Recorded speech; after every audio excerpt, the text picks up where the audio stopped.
He's the biggest, baddest dude that walks down the street.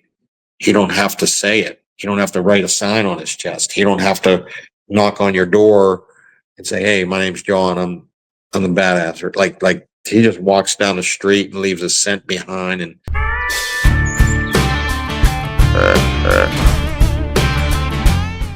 hey, everybody, welcome back to the Hunter's Advantage podcast. Today, we're joined by a special guest, Johnny Stewart. Thanks for jumping on, man. yeah, hell yeah, I'm down to talk deer hunting anytime. Especially now, we're kind of getting into August and the days get shorter. It's time to start talking about bucks.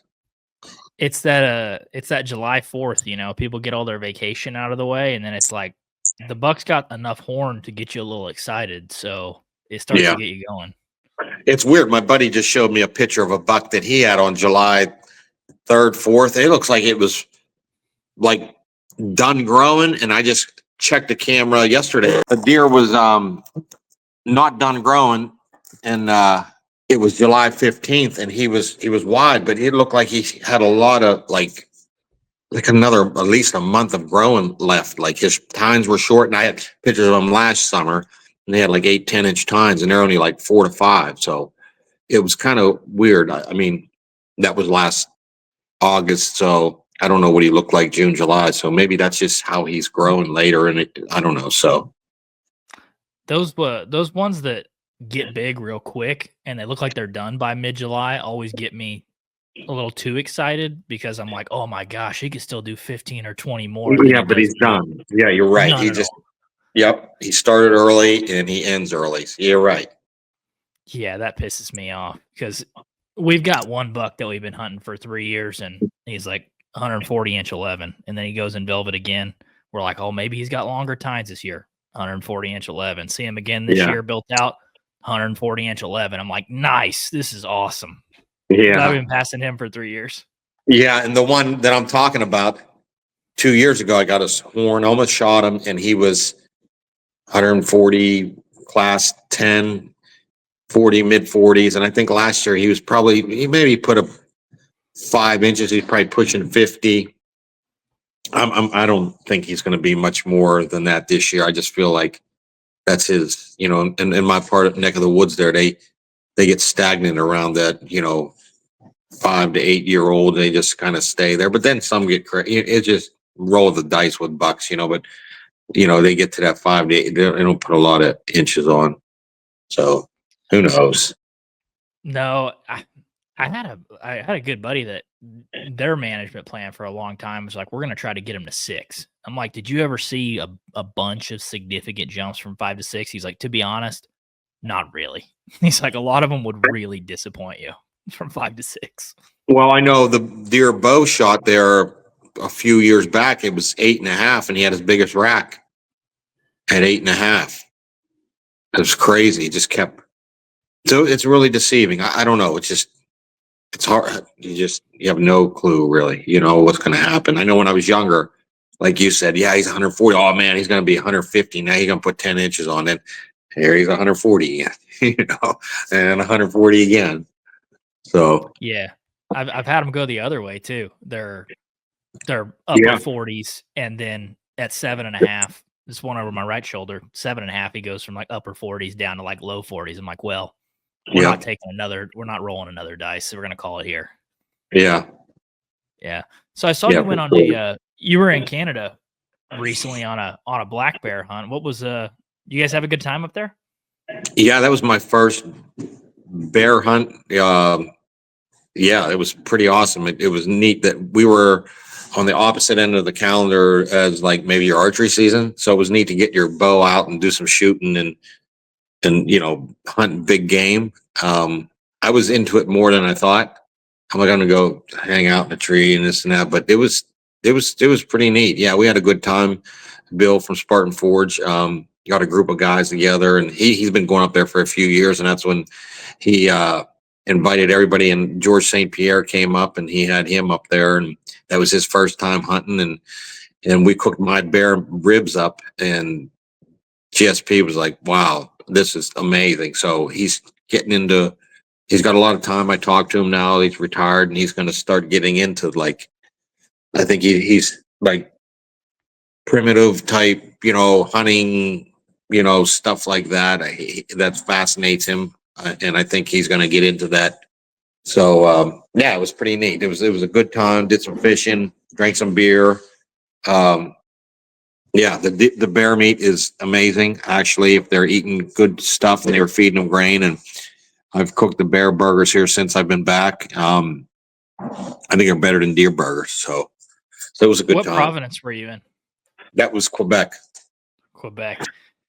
Yeah, I don't know if our bears were eating berries or what. When I shot a bear in Saskatchewan one year, and I helped the guide go bait after that, and he was putting a bunch of cake icing and stuff out, and I'm like, "You cake icing is sweet, but the bear I had, I was not too fond of the taste. I didn't Yeah. like it very much myself. I don't know if it was what they were eating up there or what, but That's what I hear. It's what they eat. Like these ones out of hibernation. He was feeding them granola and stuff. So pretty natural stuff. And it was a sow, wasn't a big boar, so maybe that had something to do with it. But it was so far it's been good eating. But I've heard bear around PA that are in the trash and garbage, and they taste like trash and garbage when you eat them. So did you have any of them try to get in the tree with you?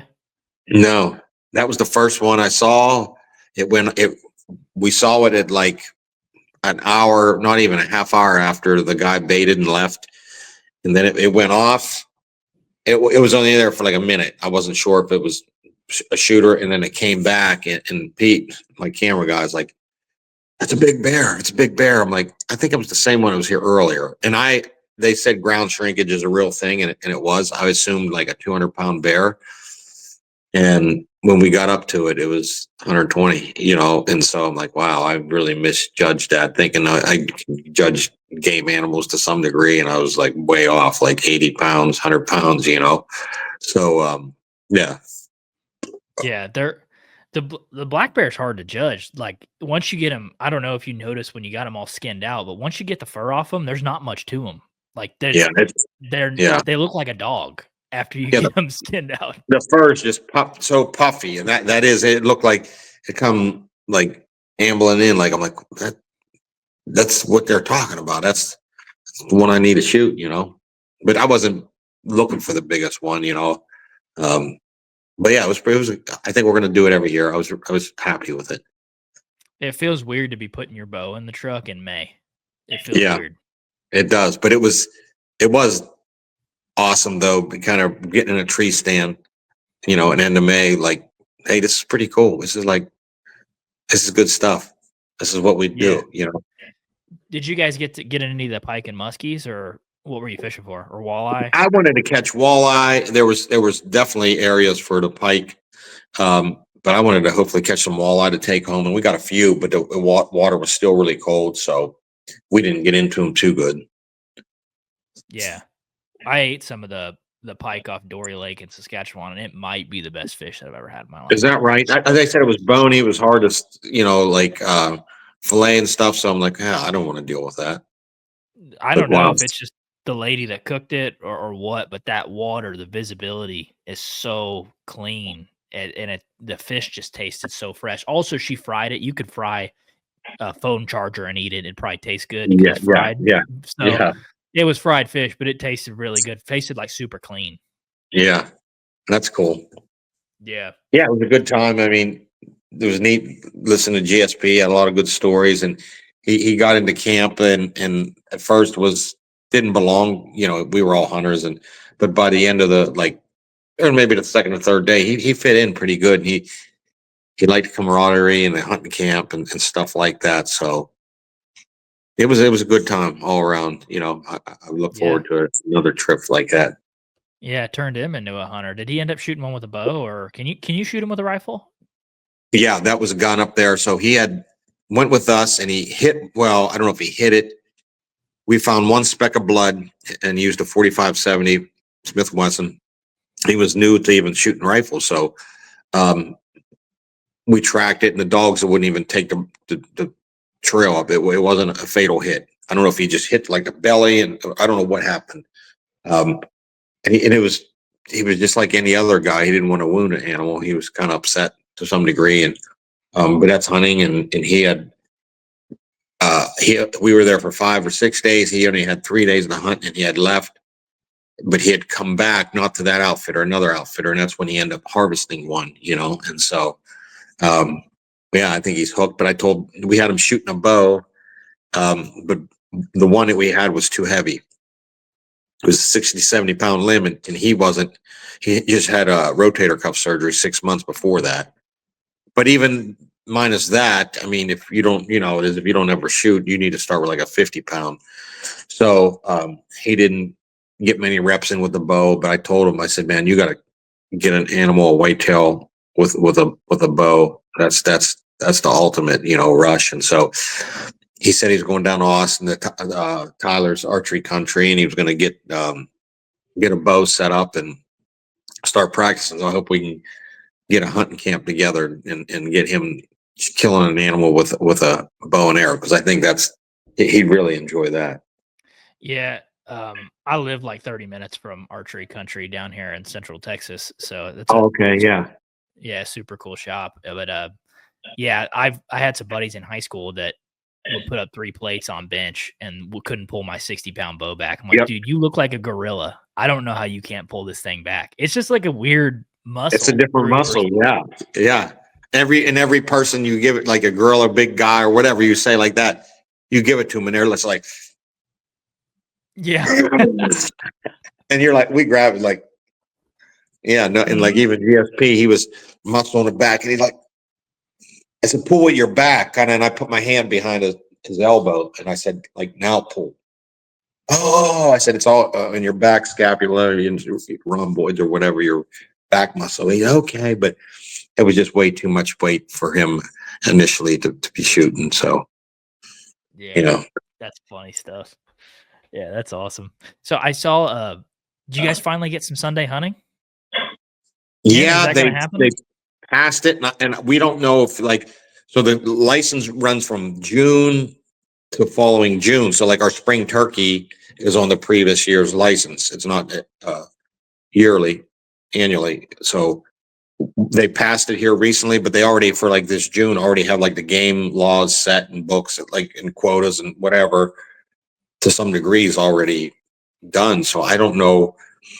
There's supposed to be another type of meeting and what outcome of if it's actually going to roll into effect this year, or it is, for like the 26 season. So I'm hoping we do get it for this year. That like a lot of guys, and they kind of, I've listened to some podcasts with the game commission. I think the hunter podcast guys had one, and they had them on, and the game commission was talking about, I think it was more biologists, but some numbers of hunters are declining, in Pennsylvania, and we're not getting the quotas met for harvest, and so then I heard someone else in the game commission say, oh, if we open Sunday hunting, like archery, say you got 30 days of archery hunting, I'm just throwing that out there, we're going to have to cut the amount of days back, so you don't have as many, so it won't be like 38 or 36, like, no, you need to meet it.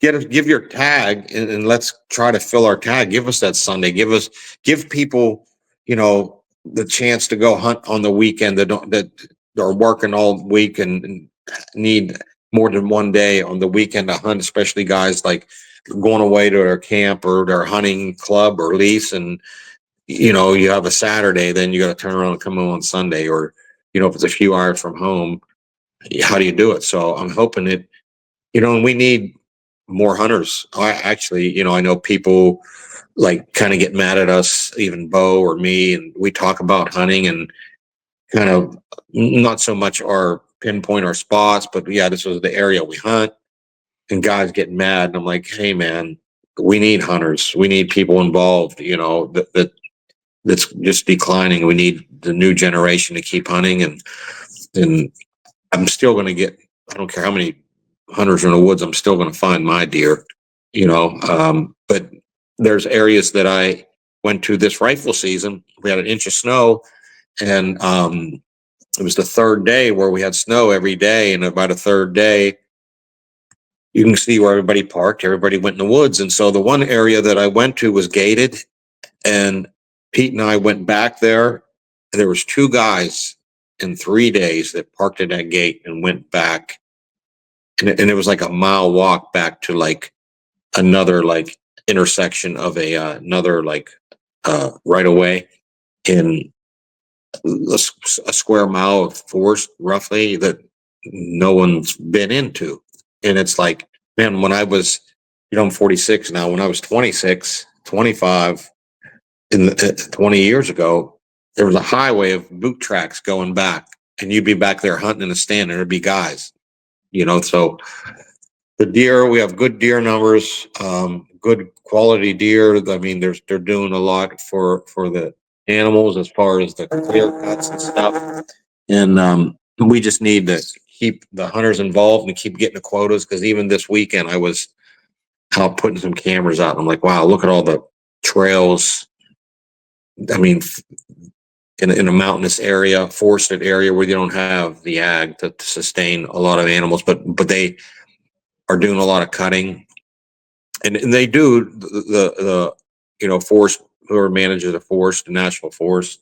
They think about the animals, and I think like in certain areas they do so much cutting that the animals cannot overbrowse an area. And I was in the woods, and even though I've seen areas with heavy trails and stuff like that, where there's a lot of deer concentrated, I've seen areas in creek bottoms where nothing's even been touched yet. Like the browse nothing's even been in her browse yet. So it's good for here where I'm at in Pennsylvania. Everything's in our so last year I had like 6 to 8 deer that were in the 130, mid 30s, and a few, maybe 2 deer that were like the 150, in 10 years ago, I had like a bunch of 120s and a couple into the 140. So, and that's just me running cameras and evaluating what's in my area. And we have a good, healthy herd. We had some mild winters, which helped, a lot of cover, and yeah, but still the hunters help. We just need a lot of sportsmen out there to value the land and stuff like that. But yeah, hunting's doing pretty good here. So you saw that, I'm sure you saw it. We definitely saw it here in the South. During COVID, there was that boom, right? Yeah. Everyone was inside. You couldn't go get something to eat. You couldn't go do anything without wearing a mask. So people just kind of flocked to public land and outside. And that following fall, I think it was probably 2020 and 21, maybe even into 22, it was insane on spots Mhm. where you'd see 5 guys on a few 20, 30,000 acres, and now it's 75 guys Yeah. on that many Yeah. acres. And see, what you're saying is you're seeing that kinda it's going the other way now. Are people kinda chilling out? A lot of people are utilizing the state land and the national forest. Definitely, whether it's ATV trails, kayaking, there's definitely people traveling to these areas. Yes, there was an upswing in hunters, I think, around COVID, shed hunting and stuff like that. That I think kind of like probably plateaued to some degree. It wasn't I did notice more hunters, but just people in general going to the public land, not just for hunting. But I noticed like, yeah, that there's definitely a rise in people utilizing that land for sure. But then a lot of the hunters that are like, yeah, you see a lot of hunters, and not everybody is a serious hunter. They're just getting away, getting it. They heard about chance to hunt national forest, whatever, and they just want to get out and experience it. So there's still like that availability also for guys like us that are serious hunters. You can still find your pinpoint a big mature deer. So it's really a great time to be like here in Pennsylvania and a lot of states be a deer hunter looking for a mature whitetail and having good hunting in general, whether it is a mature deer or just harvesting, food for your family or whatever it may be, getting in the outdoors and stuff like that. Yeah, it's funny that you say that not everybody's a serious hunter. I remember a guy that I met during COVID.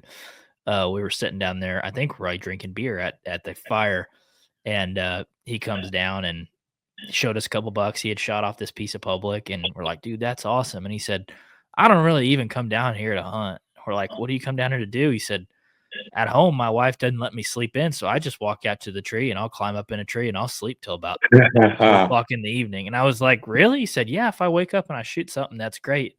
But he said, I'll just go out there whenever I feel like it and I'll just sit in the tree and go to sleep. Yeah, It's like, man, yeah. To each our own. Yeah, I mean, yeah, it's I see a vehicle parked and oh, that guy's in my spot. He's a serious hunter. Maybe he's after my deer, and they're not. A lot of them don't. Or just there's a lot of other people that value it differently than you do, which is cool too. So yeah, yeah. So what are you, speaking of that, you talked a little bit about kind of scouting around and the quality of bucks in your area going up over the years. What are you doing from a summer scouting perspective? I'm sure you do a bunch of, kind of postseason scouting, but in the summer, is it mainly running cameras and kind of swapping them around, or what are you looking for yeah, in the summer? let me grab another beer for this. Is a good. I got a good answer. The Hunter's Advantage podcast is brought to you by Out on a Limb Manufacturing. We've been using Out on a Limb for many years now, and this upcoming season will be no different. When it comes to good saddle hunting gear, I think of weight, packability, durability, and efficiency. And simply put, Out on a Limb checks all of those boxes. Before we got into saddle hunting, I'd be going back and forth, taking either a climber or hang on. And an issue I found was as I'd be walking through the woods, it seemed like it would always get hung up on something, whether that be low-hanging limbs or a patch of saplings. And not only does that get annoying, it's not very stealthy either. And when you find a good spot to set up, you're still pretty limited to which trees you can sit in. But these saddle hunting systems change all of that. With their selection of saddle platforms and one sticks, Out on a Limb can hook you up with the right setup to help you deflate that big old target buck. To order yourself a high quality saddle system that's made right here in the USA, just go to outonialimbmfg.com and use code HNTA15 for 15% off anything on their website. Again, the code is HNTA15 for 15% off. We trust Out on a Limb's products to run and gun anywhere in the country, and we hope you will too.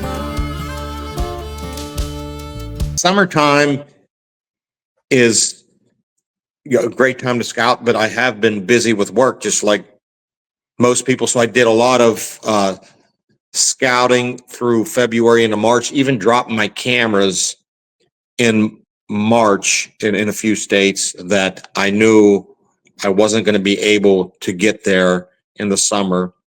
But those places, and even in Pennsylvania, when I was out this weekend, all my summer cameras are all geared toward, like, our season starts at the end of September, maybe the 1st of October. Like, all my cameras are for that time frame. I feel like the first 8 to 10 days of October. And then I'm going to start pulling cameras. A lot of it's morning and evening hunting. You don't do a ton of midday hunting. And I'm going to start changing tactics as far as my camera placements, looking for scrapes, does, or what have you. But yeah, all my summertime, like all the work I'm doing now. So like I said, up north here in PA, I put a few cameras out. I put 8 cameras out. I still need a dozen to go. And then I'll be fine. And I want to get out of the woods and I'll check them. And I don't run many cell cameras. Like I'll allow myself one per state. I just don't want that. In a lot of places I don't have cell service, but I feel like it's cheating, to utilize that. I think the tough part is checking your camera, getting in there and seeing what's there, and you're putting pressure on the animal. But if you could sit on your couch and oh, he's out at that white oak. Okay, he's there every night. Okay, I'm gonna go shoot him. Now I'm not talking down on it, because this is where I am at in my hunting career after 30 some years of studying these animals and knowing pieces of land and following deer as they age through life and be able to associate, pieces of ground with other areas and do well. So that's just me. But yeah, all my cameras right now are like in these bigger woods. We have a lot of browse, but no mast. So it's all based off of browse. that's still there, like the end of September into that first week of October before we get much of a frost. And yeah, I try. And another thing is, a lot of areas that I'm hunting, I've been in now for 3 to 5 years. So I'm just kind of refining them. So I don't need to go in every year. I already, with my Spartan Forge app, I already know all the areas. I kind of know where they tend to be in the summer, whether it's just glassing, riding roads, or your trail cameras. And I know how, like, I'll get certain bucks, and I know they're kind of going to be there next year. Then I kind of know how they, like, even in the summer, they might transition a little bit, like a July, May, June, July to like a September into October. Not all deer do, but like I kind of know the deer in general that I'm hunting a little bit. So it's just a matter of getting the cameras in them positions. And the biggest thing is, since I'm not using cell cameras, being able to check those cameras. So if you got one near where he's bedding, well, you're not going to go in there like a day before archery season and walk around and check the cameras. So I'll put them where I want to know, maybe where he's bedding, feeding, whatever it may be. And I'm going to, if I have to go in at 10 o'clock at night to check and say, okay, he's bedding here in the daytime. So then I'll set a stand up. To me, that's the challenge I'm looking for. But a lot of these big mature deer are close to springs, water, creeks, but more springs than streams and creeks, and I'm optimistic in to when I see the temperature in early October, 75, 80 degrees. I'm like a thumbs up, because they now have their kind of winter coat is coming in, and he has to stay cool. So and he's still feeding. So where can I find him? Where's he going to want to be? And it'll take some guesswork out. He's not going to be on a 3-year-old cut laying there when it's 80 degrees. You know what I mean? Where there's it might be thick, but at noon, 1 o'clock, chances are he might stay there in through the morning. I've seen it where they'll transition about 10, 11 o'clock down to a lower elevation. But it's all geared toward the first, I'd say, 7 to 10 days of October. All my cameras right now, I'll run like 40 to 45 cameras, like 20 in PA because I live here, 20 give or take, and like a couple other states close by, West Virginia, Ohio, because I can. There's Southwest PA to where I can get to West Virginia and Ohio, and so that's and then it's a time crunch. Like, if you got one, maybe there is, or if you have a mass, like in my area in PA, there is none, but in West Virginia, or Ohio, I can get a masked crop, maybe a white oak or something. And I don't even have those cameras out yet, because that's something you don't know how that's going to be. So I will, like in mid-September, try to get out and check these oak trees, and I'll just stand there and study them. But it's hard. Most of the time you're looking up in from underneath, and you can't judge whether it's after a storm or some squirrels are cutting or blue jays. You'll find some cats, but I mean, I've stood under trees for 20 minutes, like evaluating, and there's enough mass there for the deer, to key in on, a lot of times you can't get on the other hillside and look across, because you kind of want to see the outsides of the tree, not from up underneath to see the crop. I mean, you might have to go in one time, like when they are actually dropping into September, and maybe bump them once, or sometimes it's not a bad thing, but I'd rather know that the food's there and hunt them, than not know. But so yeah, everything's based off them first 10 days, all my cameras right now, and then, like I said, it's gonna shift. But also the experience from the previous 30 years helps me. I don't have really any new spots. So I got one new spot in West Virginia, that I'm gonna try, put some cameras this summer. But most of my spots are deer that I've hunted. Like, there might be 3 of them in PA and 2 or 3 in Ohio that I know they were there last year. And some of them I kind of know made it through. Some of them I'm not sure, but the cameras there are going to tell me. So it's going to be a crunch. Like the first week of October, I'm going to be running around different states. If I've went 8, 10 hours, like hunted in the morning, now let's go West Virginia. Let's go to drive 8 hours. We're going to be down there because wherever your best chance of killing a deer is, wherever your odds are the best. If you're trying to hunt, like I usually do 4 to 5 states, so it's like I got to get things going here now. So, but last year I didn't kill my first deer till November 17th. So, and I hunted like that's all October. That's like 6 weeks of hunting before I shot a deer. Yeah. I had some close calls, but no matter how much you can never know it all. And that's what I like is trying to figure it out. When I go into the season, I kind of get like butterflies. I'm like, I have no clue how this is going to play out.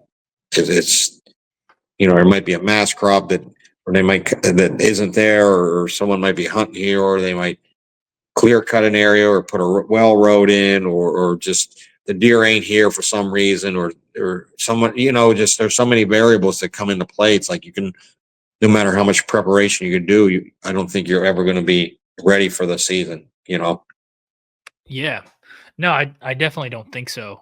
I know there's something probably super romantic about not knowing, and that unknown is super fun, as far as like running SD cameras versus cell cams. But is there not challenges with cell cams in terms of like cell service, and then also like, I don't know, maybe scrapes is a great way to get consistent pictures of a buck. But in my experience where I hunt in the mountains, like, one, I don't get cell service, and then two, very rarely do I get picture after picture after picture of a buck doing the same thing again and again. Maybe I just suck at running trail cameras, but what's your I think that experience? you're right with that. Like, I feel like your best chance, like with a cell cam, is that early season when you might have like a hot white oak dropping, or they're still in like a summer pattern, like he's here, and you're not putting no pressure on them. It might be way up in the mountains where, deer might be randomly through the forest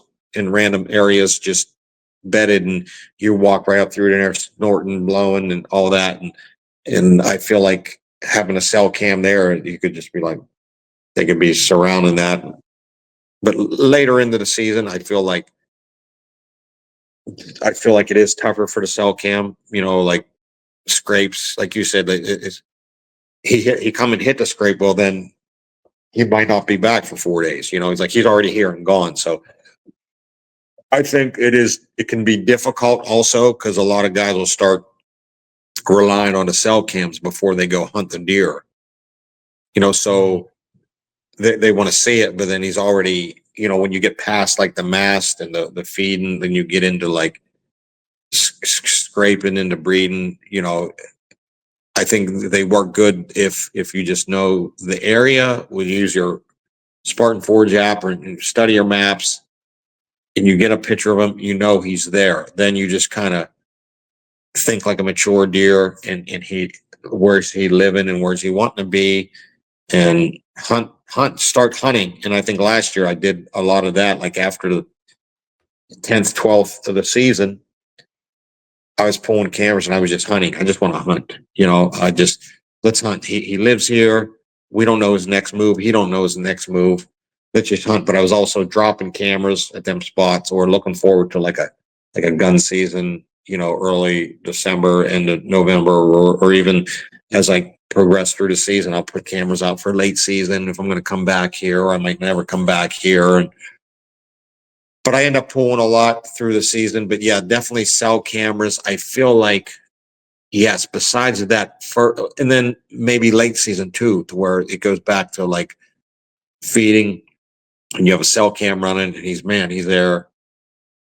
You could take an advantage of them there. But I think for most of the season, it's for these public land deer, and that there's a lot of randomness to it, and you'll get a picture, but it's not like, oh, he's there today, he's there tomorrow, he's there next, like 3 days in a row, he's going to be here the fourth day. That usually don't happen. And that's when I think being a good woodsman and having a good mapping app like Spartan Forge to learn the terrain and drop your pins and e-scout and just know his area and where he wants to be and where he could be. It's not always, I don't believe mature bucks always know where they're going. Sometimes their nose takes them where they want to go or what have you. So it's just, you got to be in his wheelhouse, be in the area. And, a lot of times it comes down to patience and waiting for him. So, But the main point is just like cameras informing too much. Like I didn't see him, so he's not there, or I saw him at 2 a.m. and so I'm gonna 100 yards away, right? Because he has to be in this area. Like I feel like if you can take that information and put it in a context with what you're seeing on the ground, it's super valuable. But there's a lot of times I feel like it doesn't really mean anything at all, right? I've hunted spots where I haven't got good trail camera pictures because I'm looking at one one portion of a ridge and getting nothing else behind it, or even the other side of it as well. So I feel like you have to keep it in context. yeah, definitely. Yeah, you got to always use your instincts and look at the, like I said, your maps, scout. Always, I call it, a guy I learned from it, probe. Always probe, not always. When you get into your season, you don't always want to know everything. Then it's kind of like probing. I think he might be bedding over there, or the wind's blowing that way. We're not going to let our scent go that way. We're going to probe around and just test the area and not bump him if you want to hunt there. But it's not to say that you couldn't bump him and he won't just do a circle and come back. But you'd rather not bump him.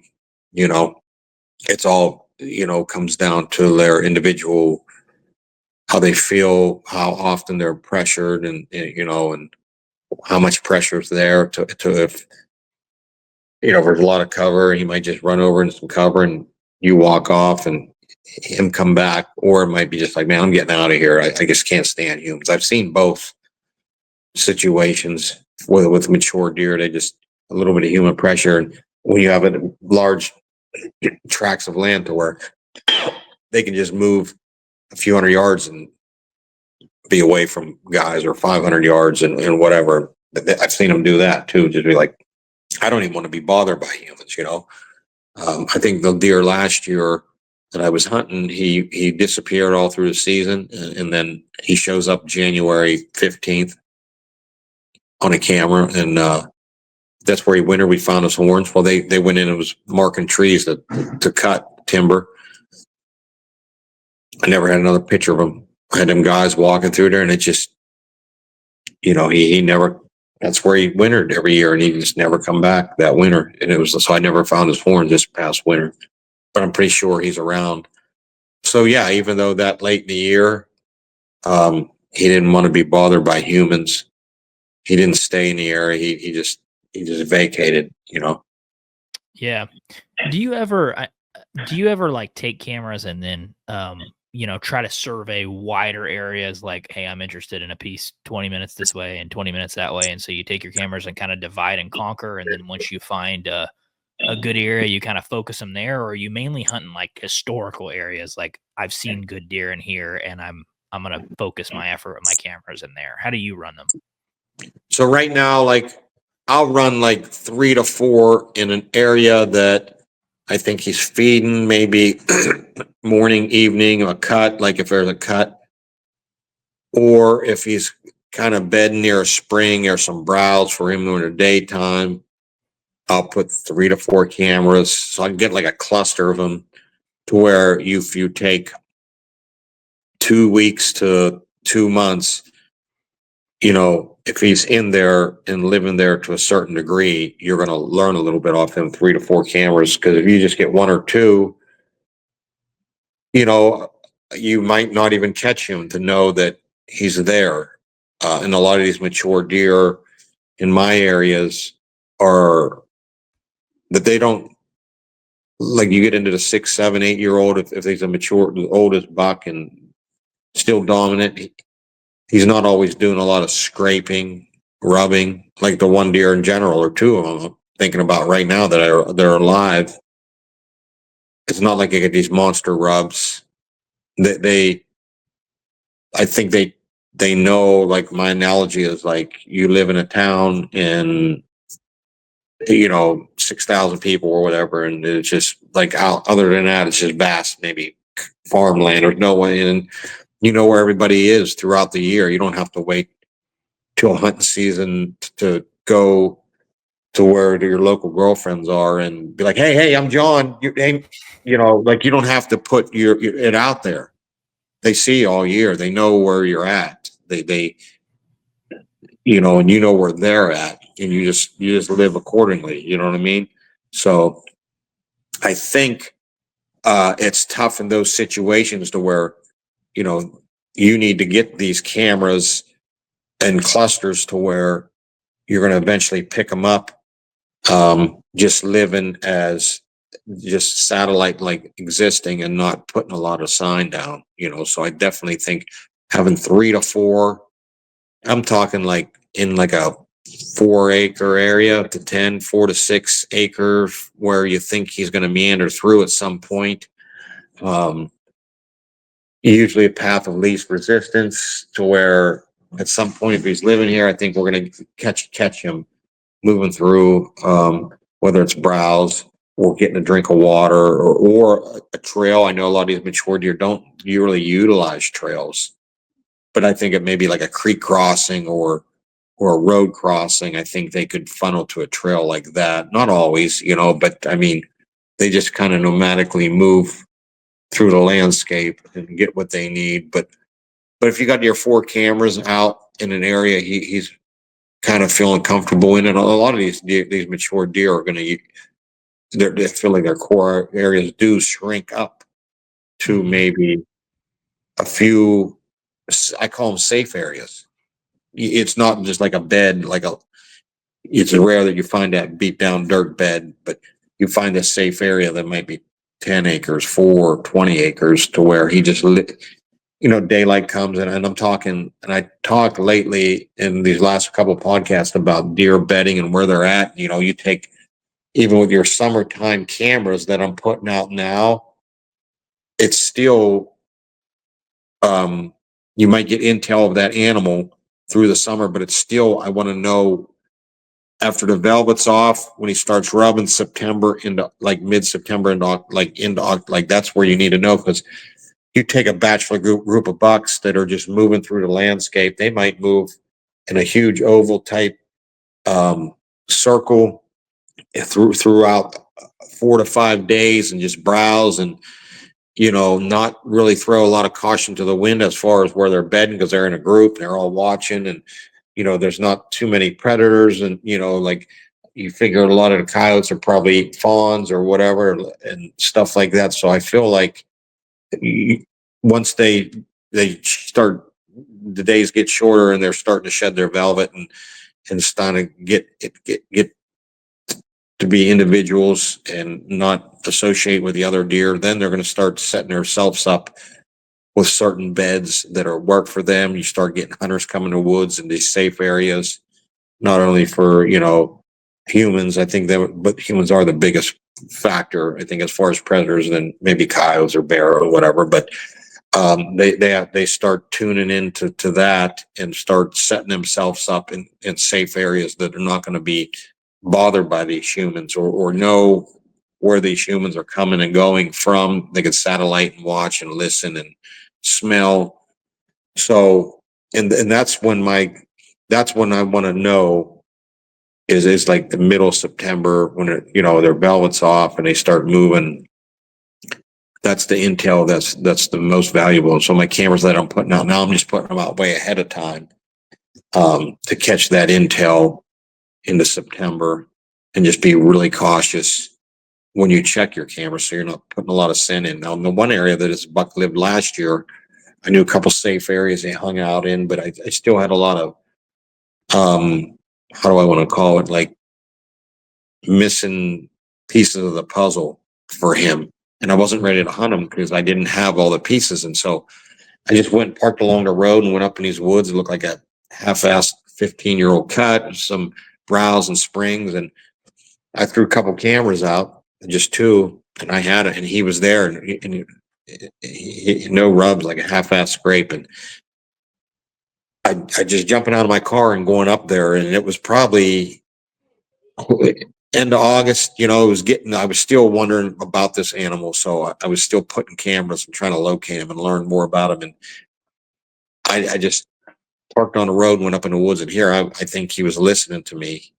park and going up in the woods, and I was running on a half-ass scrape, and I had him once or twice, and I checked that probably 2 or 3 times, and he heard me park, so he was on red alert. But I didn't know it was a new piece of the puzzle that I was trying to, if I had more time, like maybe park way up the road and come down just to check. But I was still like frantically trying to find him, so I was like cutting corners, like I'm gonna jump out and go check here, see if he's been here. And I think I put some pressure on him. And then fast forward to this year, no rubs, no scrapes, just some springs, enough leaf litter, leaf foliage. I mean, for shade and being cool, and in a like a maybe a 10-year-old to 15-year-old cut, a select cut, and there's some browse in there, some open areas, some blowdowns.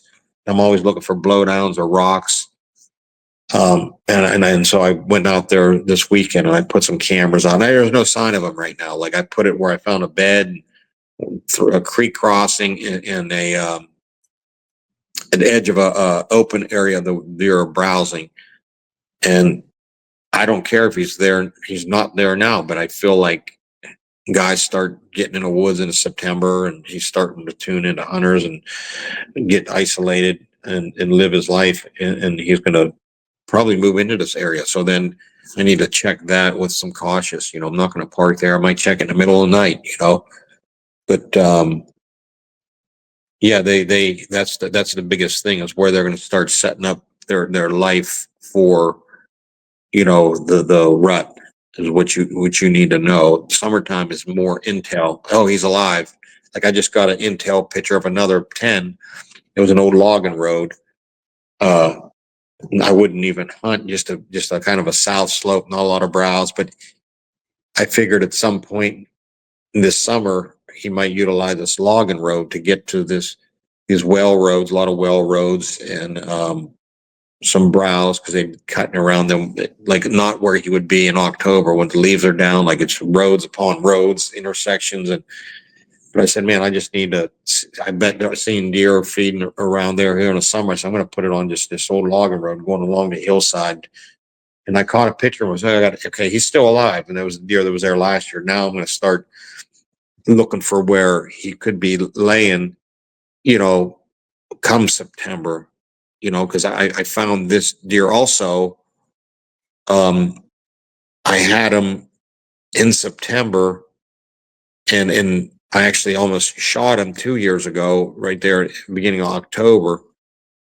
And they put a couple well roads in last year, and they did some more cutting and spraying. They do a herbicide spray, and it boogered him up. And he, when the leaves started falling in October and hadn't seen it come, he disappeared. And like this year was the first year I got a picture of him. So like I'm trying to find out now where he's going to go. I mean, it might be a deer that you're like, I give up on him. I do get him here in the summer, into September, he's hanging on, and then there's too many roads, leaves start falling, and they spray this whole hillside and it's brown. He's not going to feed here. And I have no clue where he goes. And so I'm running some cameras for him. I put yesterday 4 in a cluster. And I got another area, I'll put a cluster and it's still geared toward that first week of October, and I can possibly hunt him, but it might be just after that. I might leave like 1 or 2 to maybe catch him, but from past experience, I did it, and he just, I don't know where he might move a mile, half a mile, and live his life, or I'm still trying to figure that out. But I'll tend to kind of leave one behind. I kicked myself last year in an area that I pulled my cameras there in October. He was there in June, a big deer feeding, and they went the same thing. They started paint trees for logging and blew him out, and he didn't come back at all. Like it was end of September when I was checking my cameras. There was a piece of mature woods on like a south slope, and the top had a cut, and he was kind of working up through the mature woods to eat at that cut. And I pulled all my cameras because he wasn't there that early October into September, but I should have left 1 or 2 behind because there were still some scrapes, and their does were still going to utilize that cut to where He probably did come back in October and in November. I probably could have hunted there, but I didn't have the intel. I pulled them all, just like I was so worried about that first week with knowing where he was and trying to find him. It's good to just leave one, like when you grab him there at the end of September, leave one there for like on a scrape or on a trail and just let it go. And you might be surprised what happens there in October and November. So it's good to have a bunch of cameras. You don't know what's going to happen. So it's a big guessing game. Something that stuck out that what you said there was, do you think that as a result of kind of like, I guess, just lived experience from a mature buck versus an immature one, that they start to lay less sign and become more like, I guess, isolated from other groups of deer? Is that like a common trait that you see with mature bucks? Yeah, when you get over 5, a 5-year-old deer is still putting some sign down, but some get a bigger body or a good. They say, I recently heard it, like 135 to 140-inch deer and around a 5-year-old is pretty much the most dominant deer. Like an 8-point frame, 8 to 10, because that's the size to have a nice, like in my deer last year was that. Had some nice sharp tines, and they all like faced the same way. And he was a nice 135-inch 8-point 5-year-old. I think he was the dominant buck in that area. You get a wider buck, maybe they say like this size rack, 18 inside, is good for fighting and being dominant. The stout body, good age class to really be the man in charge. And they get older, they or a wider rack. So maybe the biggest rack bucks aren't always the most dominant. But what you're saying is about what when they get older and they isolate themselves. I do believe it. Like you might catch him with a mature deer in the summer randomly. When you get after 5 years old into 6, 7. But I definitely going into hunting season just him being around deer in general. And they are like, whether it's my experience, my 30 years, or like Bill Thompson from Spartan Forge reading deer data, they become loners. And it's almost, they are they're a different almost creature than the rest of the animals. And they've learned a lot, and they've learned how to survive by themselves. And they're loners, and they don't, a lot of these scrapes that I do find in areas, I'll get 2 to 3-year-old bucks, and I know the big one's there, and he won't hit them. He won't come by. But these are the areas that I feel like I talked about, like being in a little town, hometown type situation where people live in, and everybody. He doesn't have to, he's the biggest, baddest dude that walks down the street. He don't have to say it. He don't have to write a sign on his chest. He don't have to knock on your door and say, "Hey, my name's John. I'm the badass." Or like he just walks down the street and leaves a scent behind, and he don't have to broadcast that he's the man in the area. It's just known and it's different when you start getting into bigger tracts of land, maybe like in Maine or something, to where, and they do here in Pennsylvania, in certain situations, they might move 8 miles a day, go find a hot doe. Some deer randomly do that, but I think they learn to with the human pressure that's out there. And as they age, they learn to isolate and use small, safe areas. And a lot of them will get their does at night, and if they have to, if it's a highly pressured area, and they'll just stay in these safe areas all day, because number one thing is surviving, not breeding for these mature deer. But yeah, they definitely change their attitude, and like I said, I've seen a lot of big mature deer not mess with another deer's 2 or 3. When you have that population of deer in the yearling to 2 to 3, and you have this outlier, this 5 or 7-year-old deer, he doesn't associate with, he'll stay downwind. He don't mess with their scrapes. It's almost like he's other. He don't, just his presence is his scent. He might leave a random rub here or there, but they know he exists. The does. Everybody in town knows about the big bad guy that lives down on a corner. They don't ask him to come out and play. They're too scared to. He's always just, you know what I mean? But he knows what's going on. All you guys are going over to the ball field playing, riding bikes there. They don't, the rest of the kids, he's like a bully, we don't go ask him to play with us.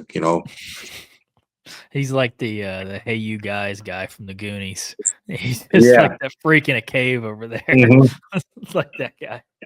So Yeah. with that being said, like if let's just say a 5 and these deer are getting to 6, 7, 8-year-old age classes, and mature bucks start to kind of isolate themselves. They're alone, and then you got these other areas that maybe they hold a lot of 3, 4, 5-year-olds. Are just good habitat, good browse, good bedding.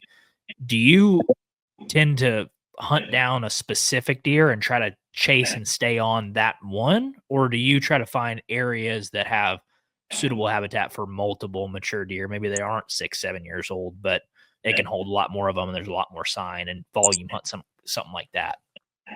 I think I do both. I mean, so I got a couple there in PA that are the 6, to 8, I'm guessing range. And yes, like the 110, I'm going to follow him. But when he disappears here in October, I'm done with him. And the other, I call the big 8, I'm kind of I feel like I think I know where he hangs out through October. So I'm going to put, and what's your odds, and what's your goals, I guess. I to some degree, everybody wants to shoot the biggest, oldest buck, but when your odds drop a lot, you might have to go for the areas that have the 3 to 4-year-old animals. If you're wanting, like me, I'm trying to get something on film. I'm going to film and I need to get a kill. So I will maybe go to those situations, or maybe I'll go to another state, another area for that 3 or 4-year-old. Maybe I really know where this deer is going to be in January as he was this year. I probably could have killed him before they started logging, but I already tagged out, painting them trees they did in January. I knew that's where the sheds were. So sometimes you got to be patient that way, but I end up shooting one in the meantime. I was happy with it, but I think both, I'm keeping my options open always. And the more scouting I do, the more options I have, whether it is the one solitary deer or the good area for mature deer. Like sometimes when I get into January, if I don't have that one animal, I'm just going to get in the area where maybe the mast is up on a mountain and wait. Hey, this is a good area for mature deer. And if a 125 or a 130 comes through, then we're just going to shoot them. So I think I have both things going on. I have a lot happening to where I have more options of doing either, in different situations. Yeah, I guess it depends how big he is, how much time you're going to devote to chasing down a specific animal too. You're right. And if he's a state record, you're like, well, man, I'm going to have to put a little more time in, but if he's just 100, if he's a 150-inch deer and,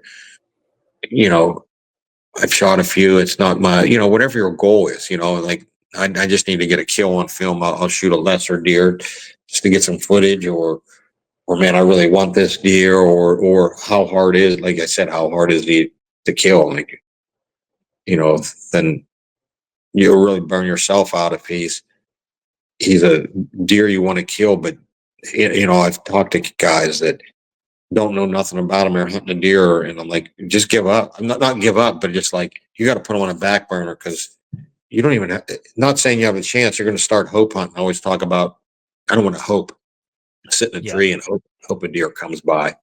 You just don't got enough. You're not enough is known. Like that deer last year, I was scrambling to know more about him. The year before, I didn't even hunt him because I just caught him on camera. I'm starting to learn. So I'm into year 3, and I think, okay, I could have a chance at him this year. It might take you 3 years to learn him, and he's one you just put on a back burner and you go after other ones and you come back to him. Man, once you're like, okay, I think I got a chance at him.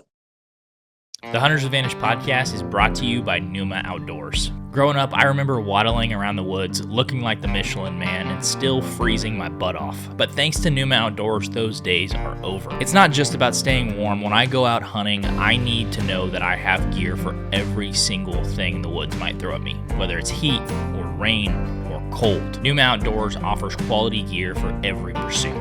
If you're looking for quality garments backed by a lifetime warranty, make sure to go to NumaOutdoors.com and use code HA20 for 20% off at checkout. Whether we're chasing whitetails here in the south or we're headed out west to get after some bugling bulls, we trust Numa Outdoors and we hope you will too. Talking about hunting a specific deer reminded me of in 2020 we found a, well, I know because Jake killed him, but he's a 162 and caught him on an access route in the summer, just probably 400 or 500 yards off the main road. We're like, okay, cool. He ain't going to be here in October, right? We just caught him in the midday cruising, hunted him a ridge back all October. Me and Jake both like were hunting around trying to kill him.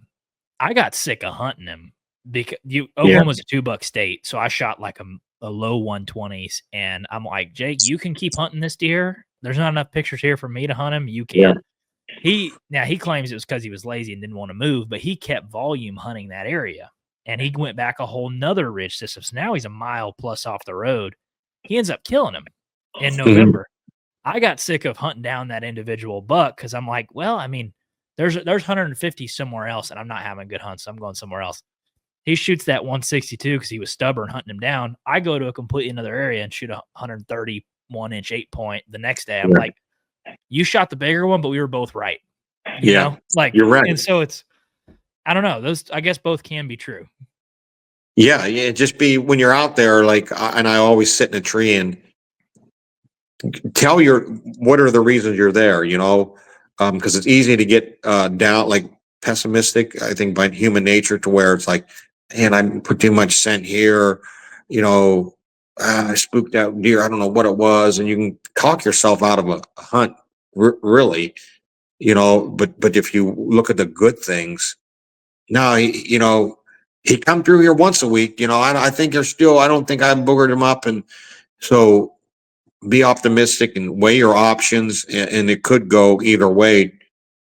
It's just being mindful of what's going on. And if you have other options, you could pull out and go, like you said, to shoot to 130, or you can push forward if you believe it, if you wholeheartedly believe this is the option, then he's going to come around. So then if you believe it, you'll see it, so stick with it. And it's going to just happen one way or another. Something's going to happen to break for you. If you believe it will, Oh yeah.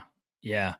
We always dreamed of getting a double mountain buck picture and taking them in down at this place we hunted, and this one's pinned on my Instagram. But we got both of those suckers. I was like, we're never gonna recreate that thing again. That is awesome. It was freaking awesome. We haven't been able to do it again in 5 years. Yeah. Got it done once, so see if we can't do it again. I'm anxious to I want to get an early season mountain buck, like up my area. It's still really green. The ferns are high. It's a jungle, a lot of browse, and man, I'd love to get one like first week of October.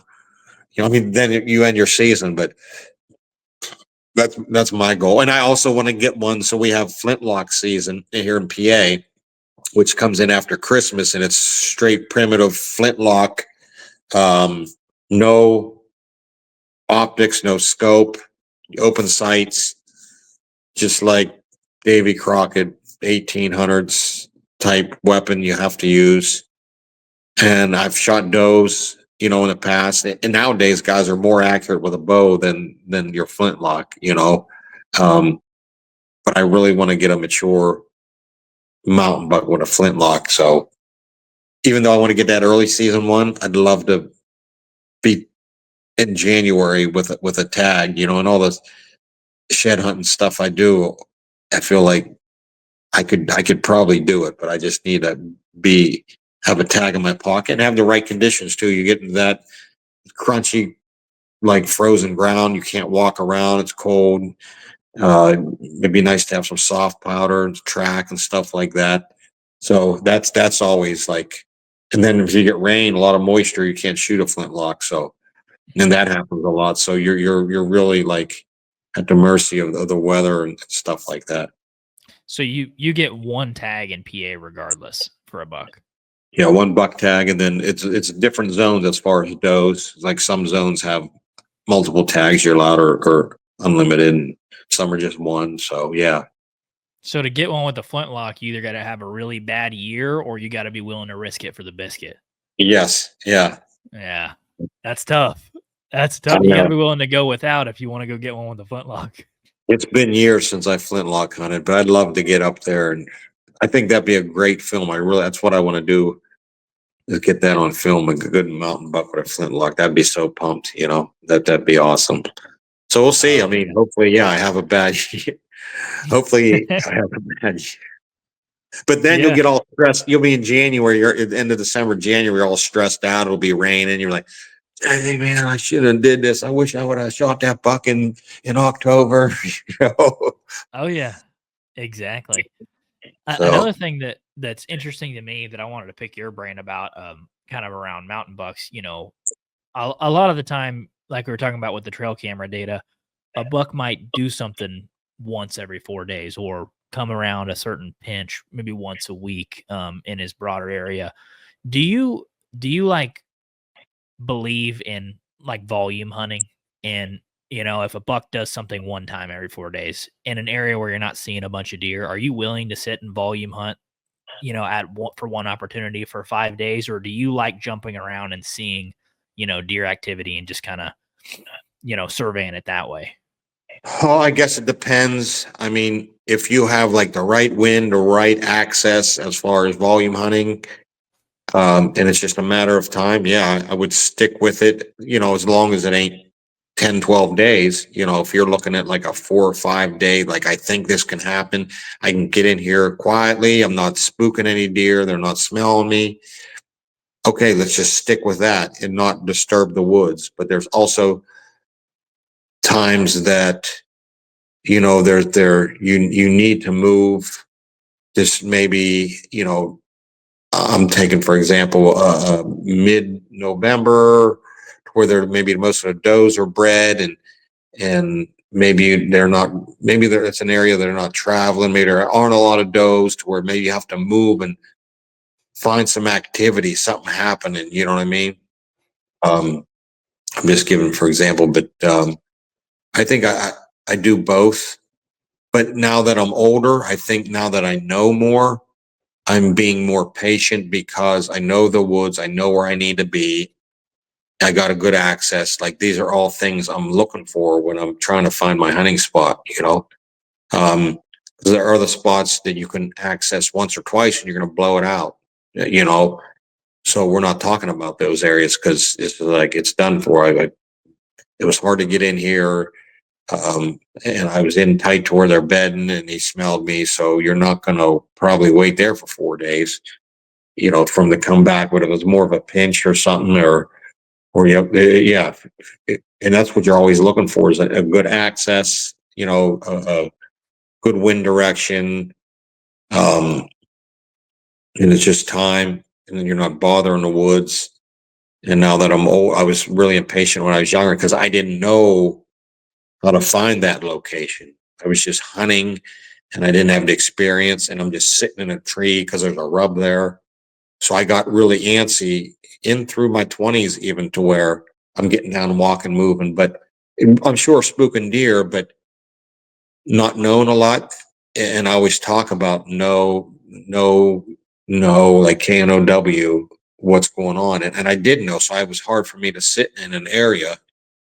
But me doing all the maybe bumping, pushing deer, ruining spots, I'm like, oh, okay. Oh, all right. Okay. I'm starting to see now if you can find that access route and, a good wind direction. And if it's a 4 to 5 days, yeah, that's what you need to do, and just wait them out. It's just not a long time, and you're not messing the woods up. But yeah, I think now that I'm older, I'd rather go that route. But if I'm like, man, this spot sucks, for whatever reason. Just maybe it was a spot that you thought would be good, and you're hunting it, and that's when you ask yourself, am I hope hunting?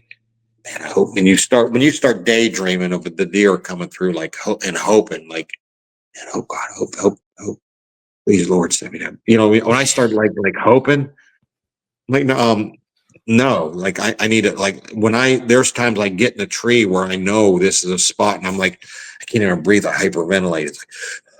And I'm just like, because I know this is it, man. I'm just a matter of time. He's going to come through, and it takes a lot of years to get to that point, you know.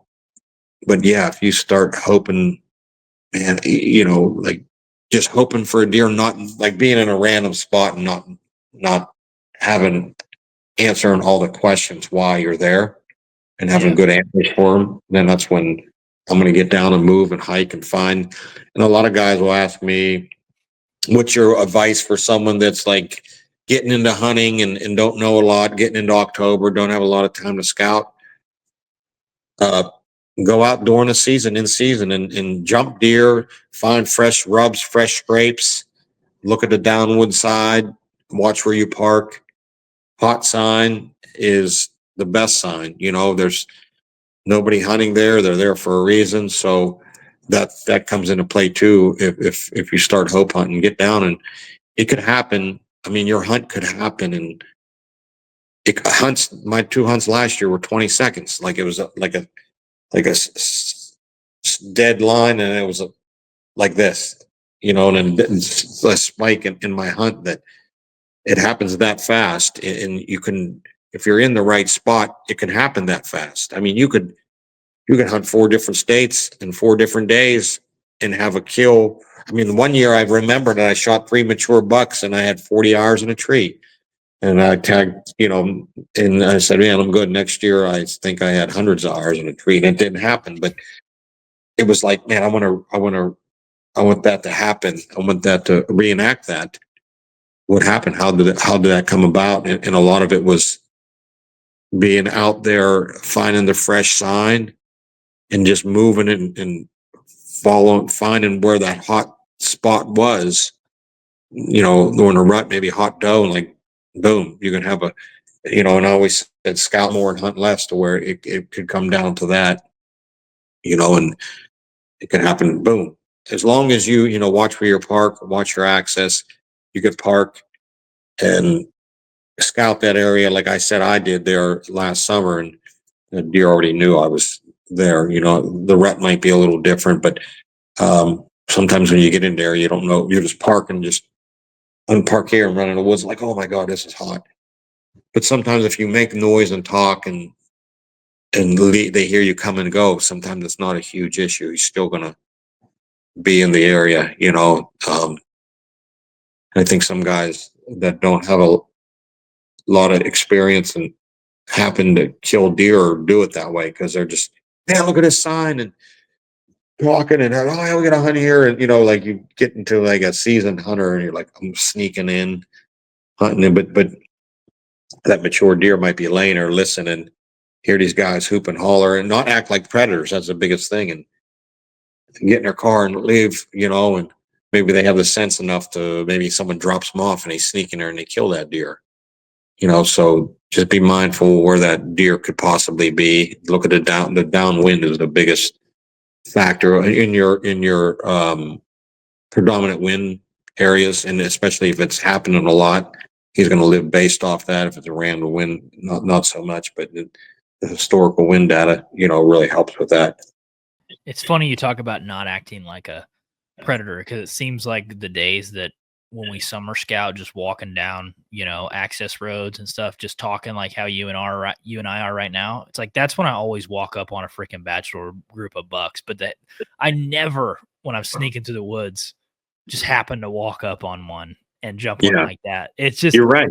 That's it. Weird. You're giving them the predation, like a predator's. Yeah, they're gone. So that's a big thing when you start sneaking and stuff like that. But there are times when you want to sneak up in. So like when I went and checked that camera last, summer. I should have parked a little ways away and snuck up in there because I kind of had an idea where he might be bedding. I was on like the fringe where he might leave his bed and scrape some open woods, not the thick stuff where I think the springs, and he's over there. I'd say I just because you could see a little ways, and there's a situation where I want to sneak in and check that camera there and get out. But when you're looking for it's just situational. Sometimes you don't know, but always ask yourself once you see the situation and the sign, and it's just from years of experience, drawing conclusions and saying, "Oh, he's not coming in here till dark," or it's like, "Oh, I think he's laying." You start reading your map. I think he's right over the hill there. Man, I think we boogered this up. Then you maybe drop a camera and leave and let them know you're gone and stuff like that. But it's all, but being downwind, the downwind of a predominant wind is where they're likely going to be. And people ask me, how do deer move? Mature deer, do they move with the wind in their nose? I said, no, they just live, and then they set themselves up to smell a certain situation, which might be a feeding area or a scrape. So they're not always, or coming up to a food source, of some sort, or if there's a hunter hunting a tree stand, he's going to walk downwind just to smell.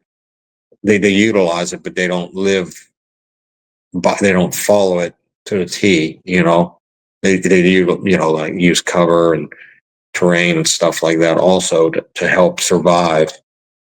But it's all weapons. It's all tools for them in their toolbox to utilize at certain times. It's not like he uses the wind tool 24/7. He'll set up when he knows the thermals are going to happen, re-dropping. I'm going to smell what's up there, or vice versa. Maybe in the morning up higher, but it's not always.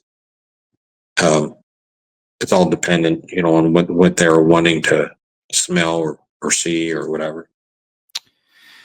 Yes. Speaking on terrain, is there any certain?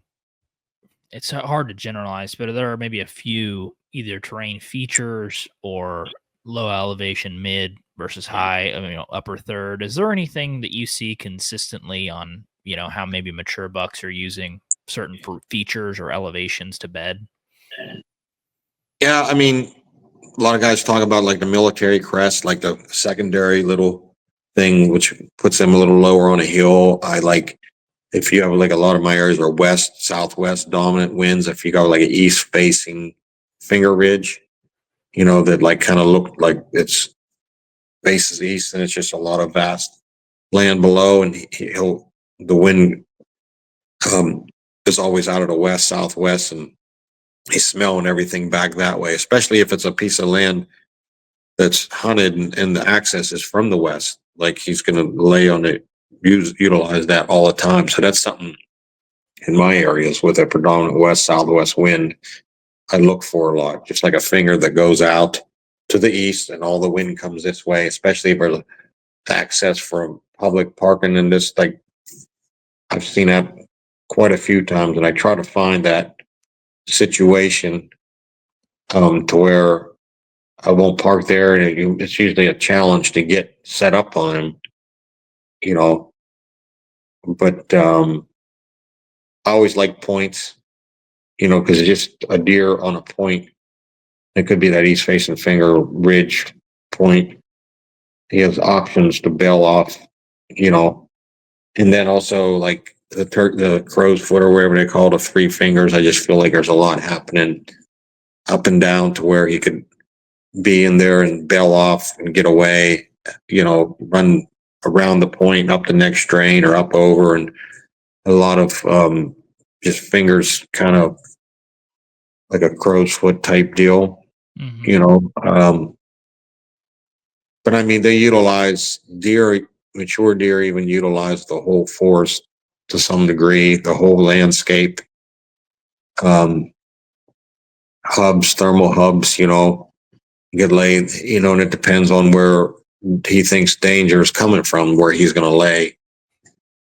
North slopes are great, maybe summer is cooler into October, springs, but they utilize it. And some mountains are different, like areas I hunt in West Virginia. We're talking 1,000 foot from bottom to top, so in other areas in Ohio, you're talking 250, 300.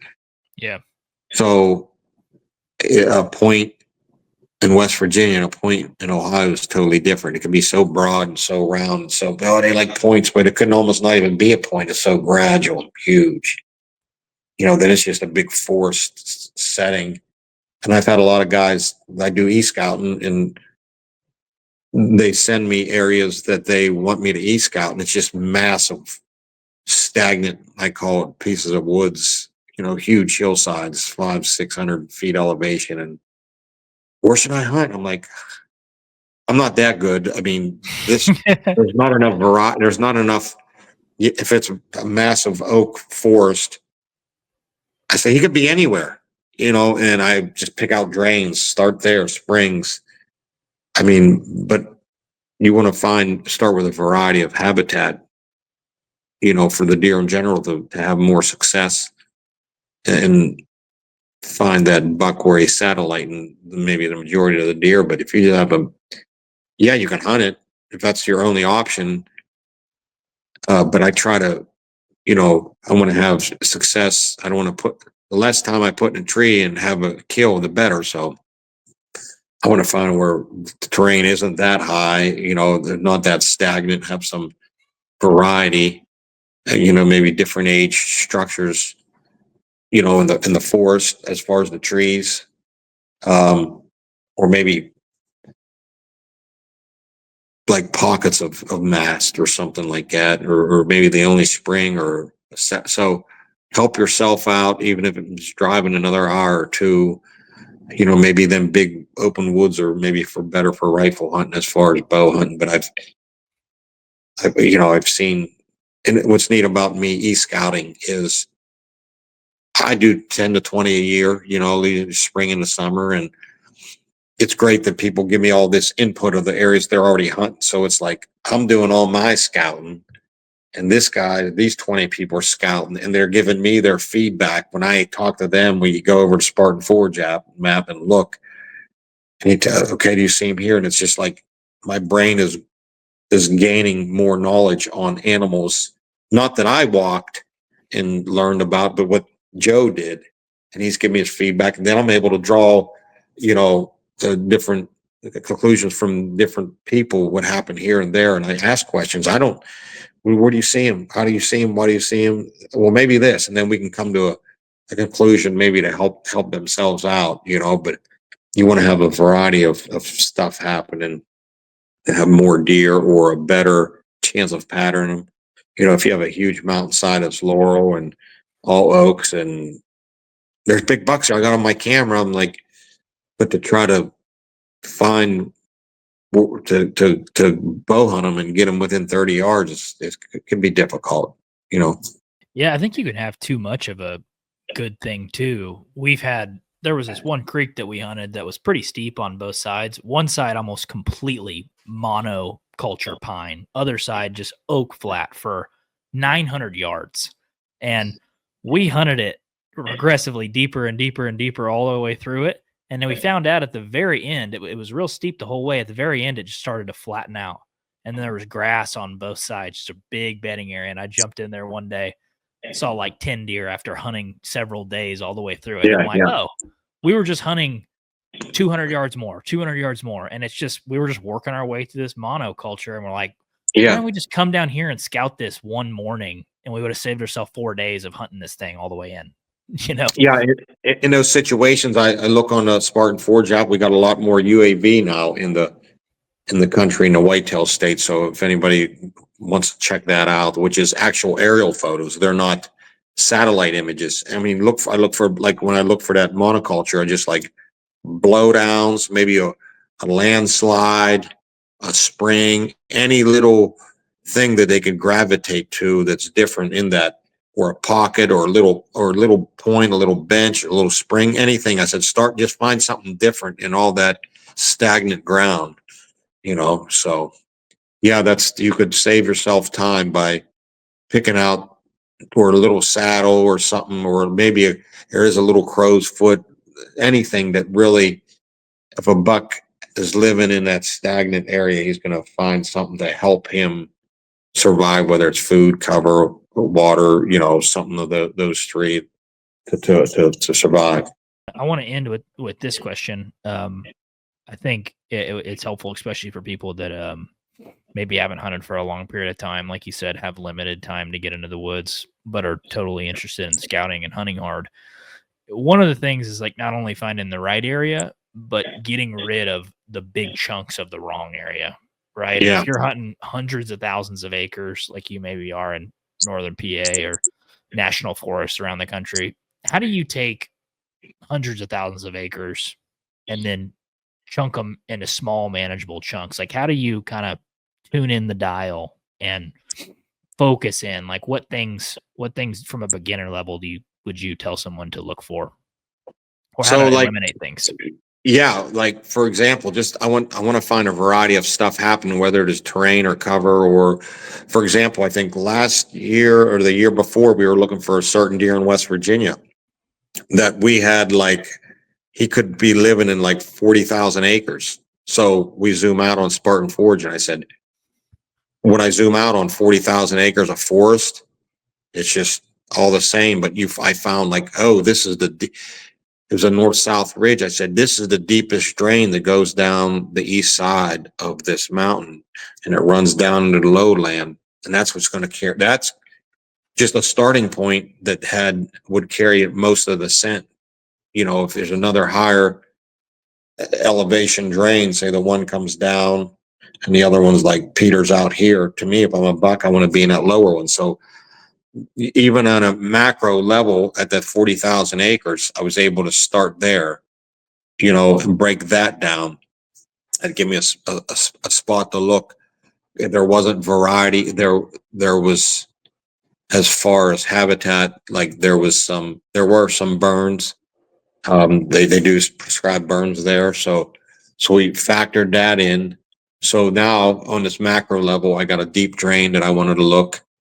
I found a burn that I wanted to look, and there was this huge high, like I said, north-south ridge, and all these finger drains come off to the east. And there's this one isolated mountain that was 400 feet lower than the main mountain, and it was just about 800 yards long, and it was just its own little mountain, north south. I said, man, that's different than this whole area with this big, long 2 to 3 mile, big high ridge with all these east and west drains. It was just stagnant. And I got on that mountain, and with the north running ridge line and a west southwest wind. If I was a buck, I'd be on that north end, maybe on the military crest of that ridge. And if I got there, I found buck sign and scrapes and rubs, and I was like, I'm going to kill a big buck here next year. It was his own little mountain that a buck could live and smell, and no one was accessing. It was 800 foot up. But the following year, it was a gypsy moths coming. They devastated the oaks, and there was no acorns up there. So it was that year was a bust, which was last year. I thought for sure I was going to kill a deer there, but whether it's a macro level or a micro, find the variety. And I always associate, like, my analogy to that is like I'm not a photographer, but I know that I learned that when you take a picture, you don't just have the subject, which is the beer can right in the middle.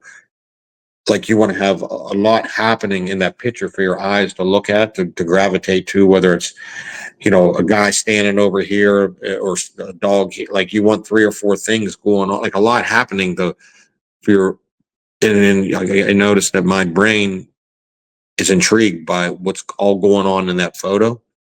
So I want to see the same thing when I'm looking at the deer landscape. I want a lot happening. Okay, we got a cut over here. Looks like a fresh cut. There's a 10-year-old pull stand, or 12, 15-year-old over here. There's a couple drains going through, a couple watersheds, maybe there's a flat here. Looks like, if I was in there was some oaks there. And that there's a laurel thicket. Like, if you have a lot going on, that's where the deer are going to want to be. Okay. So nowadays, with all the knowledge that's out there, whether it's podcasts and stuff like that, people are also going to these spots. Okay. Which is fine. That's your starting point, and that's where most of your deer population is going to be. But then the outlier is the mature deer that's going to come in at night or utilize the wind. So you find what you work off the population, because that mature deer is a satellite to the rest of the deer. So he is out here when the whole population's in here. Like I said, it's the bully. He lives down on a corner, and everybody's over here living and going playing at the playground. He's just looking out the window watching, you know what I mean? So he's there watching. He knows what's going on, and he's not participating in what's going on with the rest of the population, but he knows what's happening. He's an outlier. So he might have, and I talk about safe zones, where he might have his own little white oak tree, or his own little creek, or his little bit of browse, and you'll catch him maybe at night and around the playground, looking around, but during the daytime when everybody's playing, he's not there. So find the deer herd first, then work off of that, which is the variety that's in your picture, that's attractive to your eye to see.